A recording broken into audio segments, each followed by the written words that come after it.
and gentlemen, it seems that President William Ruto is currently making a move at the leadership of ODM party after failing to convince Oburu Odinga to merge the party with UDA. The ODM party was meant to hold its 20th anniversary in Mombasa a few weeks ago.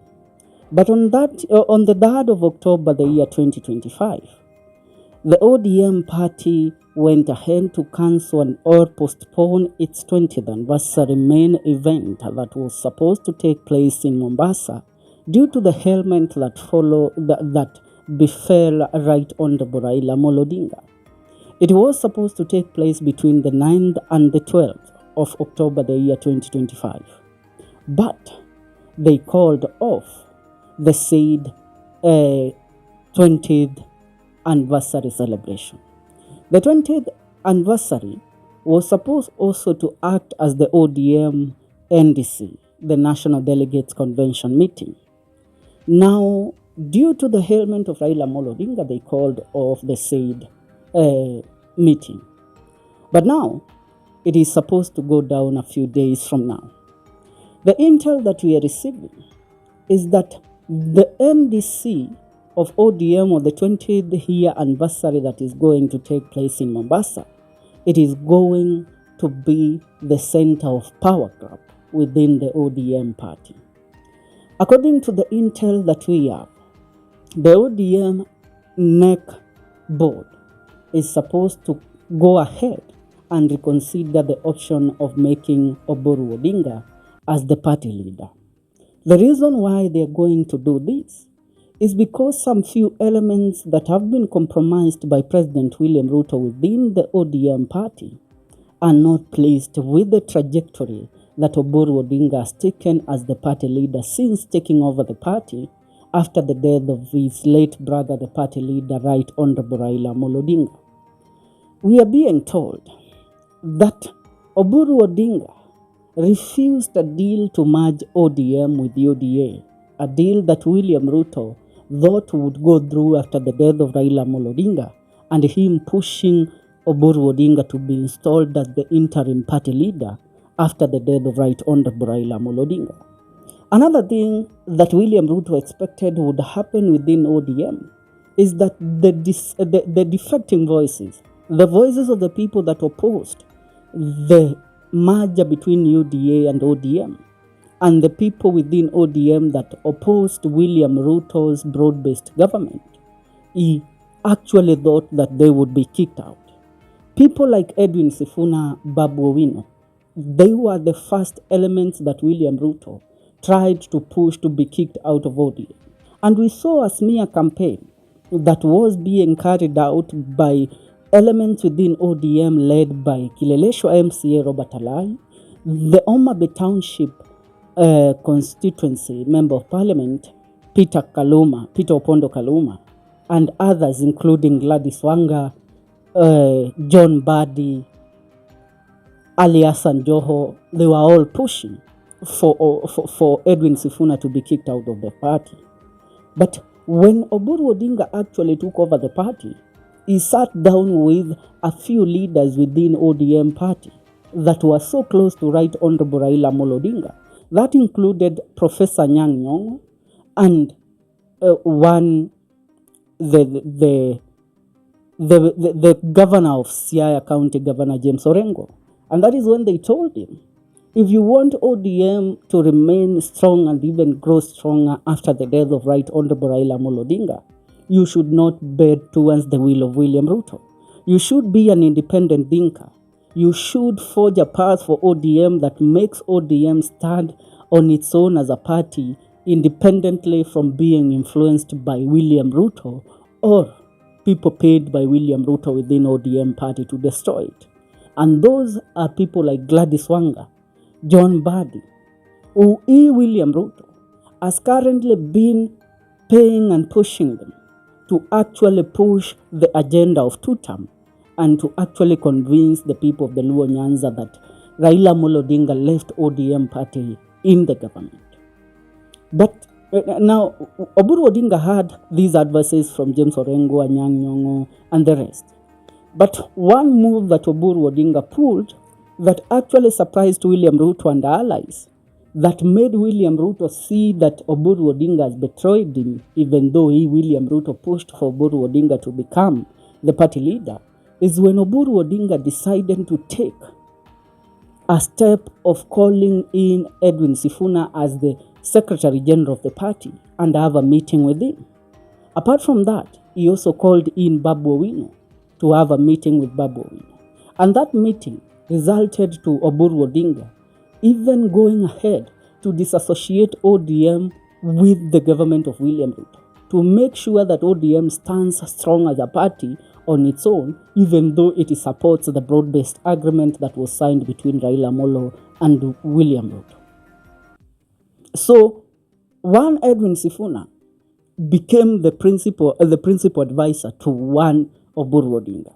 Babu Owino the same. James Orengo the same. Anyang' Nyong'o the same. But one thing that you should get to understand about these leaders that I've mentioned is that all of them were against the merge of ODM and UDA. They were against the invasion of William Ruto in ODM. And when Oburu Odinga started listening to them, that is when now Gladys Wanga and others within ODM, including John Badi, were influenced and pushed by William Ruto's element to go ahead and ensure that Oburu Odinga cedes the party to somebody else.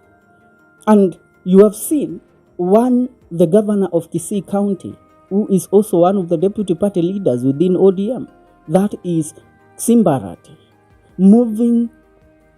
making some moves that actually showcase he is on the line to actually take over ODM party leadership. Now, one thing you don't know is that Simba Arati is currently under also the payroll of President William Ruto, and he is set to take over the party leadership. If it's not Simba Arati, another person that is being fronted to ouster Oburu Odinga is none other than Gladys Wanga. And the Cabinet Secretary of Treasury, John Badi, and also the Cabinet Secretary, the former governor of Kakamega County, Wycliffe Oparanya.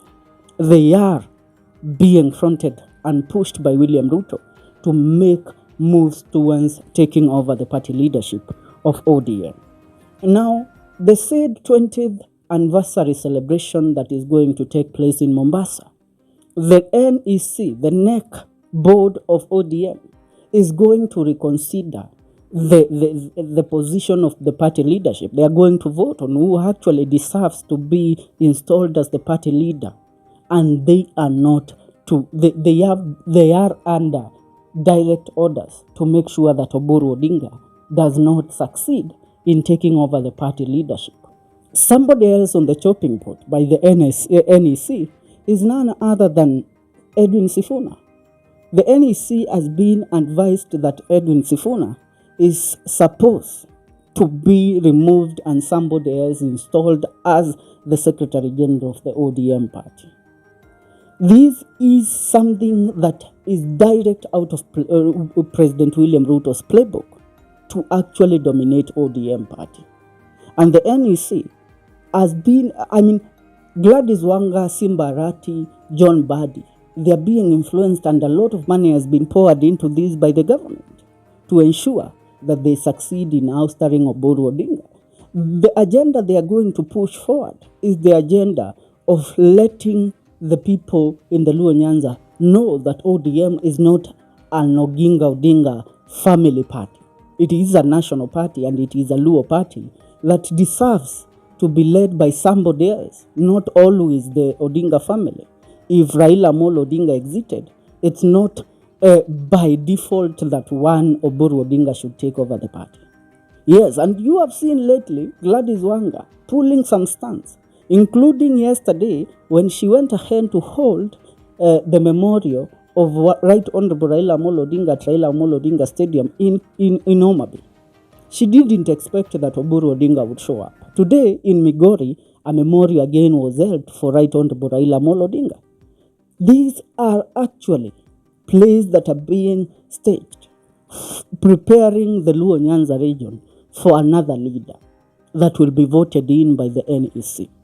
Ladies and gentlemen, you are not ready for what is actually going to happen within ODM in the next few days. Oburu Odinga is the right person, because we have seen for the last few days that he has taken over the party. He has been able to manage the party. He has been able to actually bend to the will of the people on how the party should be led. He has even gone ahead to sacrifice and leave his criticism for those that opposed William Ruto. And that is why during the interview with NTV, you heard Oburu saying that people like the likes of Akina Joho, Oparanya, Bandi, and Opio Andahi, who are currently working with William Ruto, they are not part of ODM party because their allegiance is to their boss, William Ruto, and they should not influence the decision making of the ODM party. That is something that angered William Ruto, and also angered these individuals from ODM that were given a chance to serve as cabinet secretaries within William Ruto's cabinet. Ladies and gentlemen, it is going down. It is going down. But the thing that we ask, are you sure if the NEC is going to pick somebody else, the party is going to stand? Because if the NEC should be generous enough, if they are to pick somebody else for the party leader, role, it should be, if it's not Oburu Odinga, it should be James Orengo or Wanyang Nyong'o. But they want either Gladys Wanga, Oparanya, Mbadi, Abdul Swamad, the governor of Mombasa, or the governor of DC County, that is Simba Arati. Ladies and gentlemen, it's a matter of wait and see. But I ask you, followers of Kenyan Daily Report, what do you think is the actual best decision for the ODM party to remain strong and grow stronger after the exit of Raila Amolo Odinga? Leave a comment on the comment section. See you in our next video. Make sure you subscribe.